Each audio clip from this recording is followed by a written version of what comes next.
Salam alaikum wa rahmatullah. Le sujet que je vais aborder aujourd'hui est un sujet qui est à peine traité ou pas traité, et pourtant c'est un sujet qui est grave et très très important. C'est pour ça, si vous connaissez des gens qui sont malades, n'hésitez pas à partager cette vidéo avec eux, ça sera Inch'Allah Ta'ala dans leur intérêt. Cette vidéo peut d'ailleurs sauver des vies et peut sauver nos frères et nos sœurs malades pendant le mois du Ramadan de désastres au niveau de la santé. Si je fais cette vidéo, c'est parce que j'ai rencontré une jeune fille, une ado, avec son infirmière cette semaine. C'est d'ailleurs l'infirmière qui a souhaité que je la rencontre pour que je parle avec elle, pour que j'essaie de la raisonner. Alors, quel était le problème? Je vais vous expliquer. Cette jeune fille, elle jeûnait. Et oui, c'est le mois du Ramadan. Et elle voulait pas louper un jour. Elle était vraiment motivée. Elle voulait adorer Allah subhanahu wa ta'ala. Elle ne voulait pas lui désobéir. Pourtant, elle sait que quand on est malade, on n'est pas obligé de jeûner. Oui, mais ça, voilà, elle n'était pas convaincue. Parce que des fois, quand on est malade, on se dit non, mais je peux quand même, peut-être, oui, mais si je pouvais, et finalement que j'ai pas jeûné, qu'est-ce qu'il va dire Allah? Il y a des choses comme ça qui traversent nos cœurs. Et elle, voilà, mashallah, elle est motivée et elle veut pas louper un jour. Mais seulement, cette jeune fille, qu'Allah subhanahu wa ta'ala la préserve, eh ben, elle a un diabète. Puis c'est un diabète qui est lourd. Et ce diabète, clairement, et c'est établi de manière scientifique, nuit à sa santé. Et le jeûne du Ramadan n'arrange pas les choses, aggrave les choses à un point où son cœur il est touché. Et que ça peut atteindre son cœur de façon foudroyante. Oui. Alors, du coup, certains pourraient dire, oui, c'est peut-être les parents qui veulent. Non, même les parents, ils ne souhaitent pas la mort de leur fille. Même les parents, ils souhaitent que la fille ne jeûne pas. Et donc, j'ai discuté avec elle. Et du coup, je voulais partager un peu cette discussion avec vous, parce que ça peut aussi vous aider si vous connaissez donc des gens qui sont malades et dont la maladie pourrait leur nuire réellement et concrètement. Donc, comment aborder le sujet selon moi? Dans le Coran, tout d'abord, dans les versets 184 et 185, Allah nous parle du malade pendant le Ramadan. Alors, je vais juste résumer ici avec mes mots ce qu'Allah subhanahu wa ta'ala il dit. C'est que pendant le mois du Ramadan, on jeûne. Jeûner, c'est toujours bien et c'est toujours mieux pour le croyant. Hein? Même s'il est malade, il a un rhume, il a quelque chose comme ça, jeûner, c'est mieux. Ça, on le sait.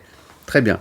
Mais il dit aussi Allah subhanahu wa ta'ala que si la personne, elle est malade et elle craint pour sa santé ou si elle est en déplacement, en voyage, alors cette personne, elle peut reporter des jours de jeûne et les étaler sur l'année pour les rattraper tout simplement. Et puis si vraiment c'est une maladie qui est chronique, complexe, eh ben elle peut délaisser le jeûne, ne pas rattraper et payer donc une petite somme par jour manqué. Alors Allah il parle de nourrir des pauvres. Aujourd'hui on parle de payer une petite somme, donc on parle de payer 5 € par jour manqué. Mais c'est pas le sujet ici. Très bien. Et Allah subhanahu wa ta'ala, il dit dans le verset 185, Surat Baqarah, juste après avoir dit ce que je suis en train de dire, Allah il dit Yuridu Allahu bikumul yusr wa la yuridu bikumul usr.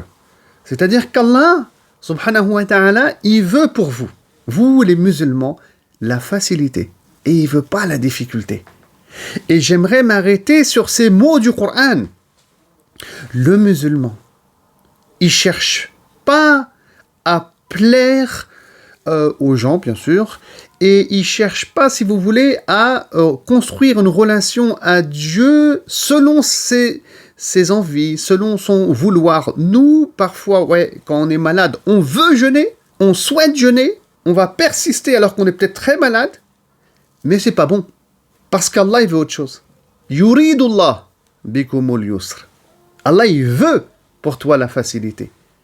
C'est pas qu'Allah, il t'autorise seulement. Allah, il veut ça, il aime ça. Il veut pas te forcer à souffrir. Il veut pas te forcer à souffrir, à être dans la galère sur le plan physique, d'accord, afin de l'adorer. Allah ne veut pas ça et n'aime pas ça. Et sur le long terme, quand c'est répétitif, on va peut-être trouver aussi l'adoration lourde, l'état spirituel et l'état d'esprit va changer peut-être négativement, ça peut être exploité par Shaitan. Et donc, le musulman, il cherche quoi en fait? Il cherche à s'aligner avec la volonté d'Allah, avec la satisfaction d'Allah subhanahu wa ta'ala. Et donc, le croyant, il va faire et il va vouloir, son cœur, il va l'orienter vers ça, c'est ça, vouloir, la volonté, ce que il plaît à Allah subhanahu wa ta'ala. Donc mon conseil, quand on est très malade, on va reporter les jours de jeûne. Si on ne peut pas, on ne jeûne pas, tout simplement, parce que Allah, il aime ça. Et à partir de là, il n'y a pas d'inquiétude à avoir. C'est Allah qui nous le dit, c'est pas nos parents. C'est pas l'imam, c'est pas X ou Y, c'est Allah subhanahu wa ta'ala qui nous donne cette permission. Alors moi, j'entends bien, certains peut-être vont voir cette vidéo, mais qu'est-ce qu'il raconte?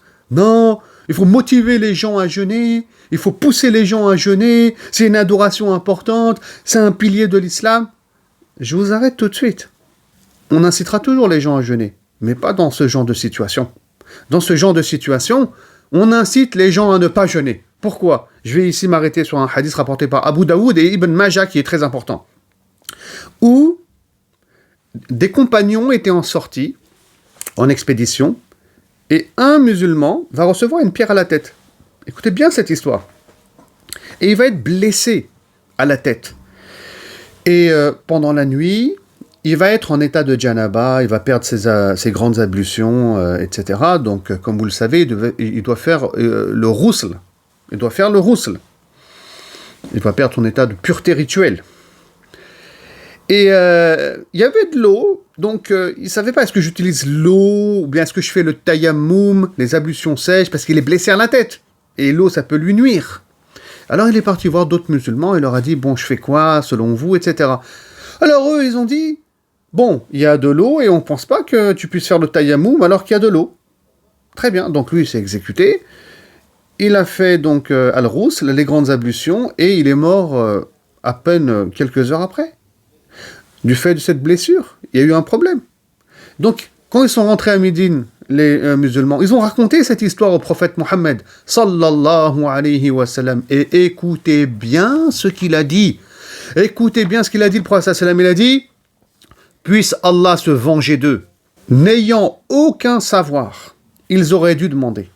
C'est-à-dire que ce n'étaient pas des gens qui ont étudié leur religion, ce n'est pas des gens qui connaissaient vraiment Allah subhanahu wa ta'ala, donc ils auraient dû demander. Pourquoi? Oui, j'ajoute ici, mais pourquoi? Pourquoi tu veux faire du forcing pour aller sur la règle? Pourquoi? C'est ton ignorance qui te mène à ça. Le savoir aurait mené vers ici la facilité voulue par Allah subhanahu wa ta'ala. Vous voyez? Donc, plus Allah se vengeait d'eux, n'ayant aucun savoir, ils auraient dû demander. En effet, le remède de l'ignorance, c'est de questionner.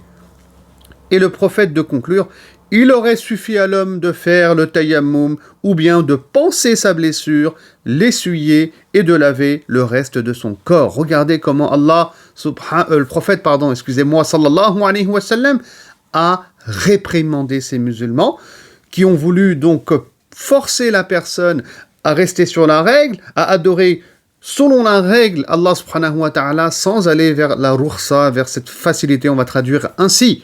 Et donc non, Allah et son prophète ne veulent pas ça. Et je parle même pas de Shaitan, Satan, Shaitan, ouais. Innahu al-adu, il est certes notre ennemi, comme Allah subhanahu wa ta'ala nous le rappelle dans le Coran. Et Shaitan, il veut toujours qu'on s'écarte de la voie du Coran. La voie du Coran, j'en ai parlé aujourd'hui dans cette vidéo. Donc il va vouloir que tu n'ailles pas vers la facilité. Il va vouloir que tu fasses ton fou dans l'adoration et que tu meurs. Pour qu'il y ait de la tristesse dans la famille.